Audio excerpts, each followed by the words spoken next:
र स्वस्ति वाचन अनि 108 बौद्ध भिक्षुबाट शुभ मङ्गल पाठ सम्पन्न भएको छ र यसरी कुनै पनि प्रधानमन्त्री नियुक्त भइसकेपछि शपथ गराउने कार्यक्रममा यसरी शुभ मङ्गल पाठ गरिएको र बटुकहरूबाट शङ्खनाद स्वस्ति वाचन गरिएको सम्भवतः यो पहिलो पटक नै हो र भर्खरै सम्पन्न भएको छ। अब केही बेरमा 12:34 को शुभ साइतमा शपथ गराउने कार्यक्रम रहेको छ।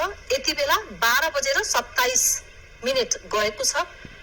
अब करिब 3 मिनेट 34 सेकेन्ड पछाडि शपथ ग्रहणको कार्यक्रम रहनेछ।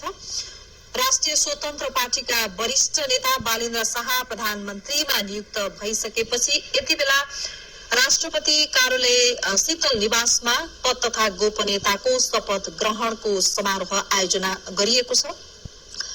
राष्ट्रपति, उपराष्ट्रपति, यसै गरी प्रधानमन्त्री, प्रधान न्यायाधीश, राष्ट्रिय सभाका अध्यक्ष र नवनियुक्त प्रधानमन्त्री बालेन्द्र शाह लगायत मुलुकका उच्च पदस्थ पदाधिकारी, नेपाल स्थित कूटनीतिक नियोगका प्रमुख प्रतिनिधि, समाजका लब्ध प्रतिष्ठित व्यक्तित्वहरू, नवनिर्वाचित सांसदहरू, मन्त्रीहरू, पूर्व प्रधानमन्त्रीहरू लगायत सञ्चारकर्मी साथीहरू लगायत सम्पूर्ण धेरै व्यक्तित्वहरू यति बेला राष्ट्रपति कार्यालय शीतल निवासमा हुनुहुन्छ।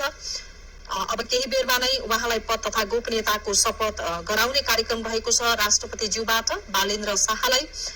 र आजै मात्रै नेपालको संविधानको धारा 76(1) अनुसार बहुमत प्राप्त राष्ट्रिय स्वतन्त्र पार्टी संसदीय दलका नेता बालेन्द्र शाहलाई प्रधानमन्त्रीमा नियुक्त गरिएको हो र सोही अनुसार नियुक्त भइसकेपछि रामचन्द्र पौडेल समक्ष उहाँले अब केही बेरमा प्रधानमन्त्रीको पद तथा गोपनीयताको शपथ लिनुहुनेछ र प्रधानमन्त्रीले शपथ लिइसकेपछि आज नै नियुक्त हुने मन्त्रीहरूले पनि शपथ लिने तयारी पनि गरिएको बुझिएको छ।